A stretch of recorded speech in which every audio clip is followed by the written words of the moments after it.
அனைவருக்கும் இனிய வணக்கம். அன்பின் ஆன்மீகம் யூடியூப் சேனலுக்கு உங்களை அன்புடன் வரவேற்கிறோம். இன்றைய பதிவில் நம்ம பார்க்க போகிறது திருவண்ணாமலை பௌர்ணமி கிரிவலம் ஜூன் மாதத்தில் 2026 வருடம் ஆணி மாதத்தில் எந்த தேதியில் எந்த நேரத்தில் கிரிவலம் செல்லலாம்ங்கிற தகவலை நம்ம சேனலை நீங்கள் முதல் முறையாக பார்க்குறீங்கன்னா ஞாபகமாக சப்ஸ்கிரைப் பண்ணிக்கலாம்.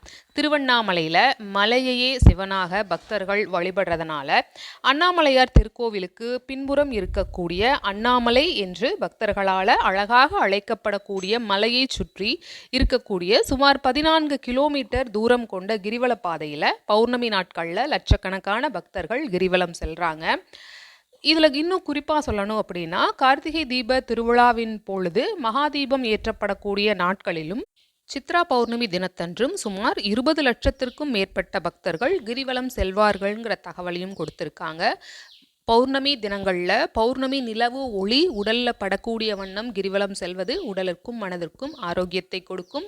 2026 வருடத்தில் ஜூன் மாதத்தில் 29/6/2026 திங்கட்கிழமை ஆணி மாதம் 15ஆம் தேதியன்று பௌர்ணமி திதிக்குண்டான நேரம் பார்த்தோன்னா 29/6/2026 திங்கட்கிழமை அன்னைக்கு அதிகாலை 4:22 ஆரம்பமாகி 30/6/2026 செவ்வாய்க்கிழமையன்று காலை 6:11 அளவில் முடிவடையுதுங்கிற தகவலை சொல்லியிருக்காங்க.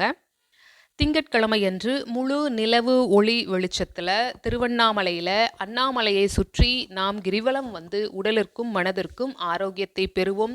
திருவண்ணாமலை கிரிவலம் சென்றவர்கள் உங்களுடைய புது விதமான அனுபவங்கள் ஏதாவது இருந்தால் கமெண்ட் பாக்ஸில் நீங்கள் ஷேர் பண்ணலாம். ஏன்னா முதல் முறையாக திருவண்ணாமலை கிரிவலம் செல்ல இருப்பவர்களுக்கு அது மிகவும் உதவிகரமாக இருக்கும்.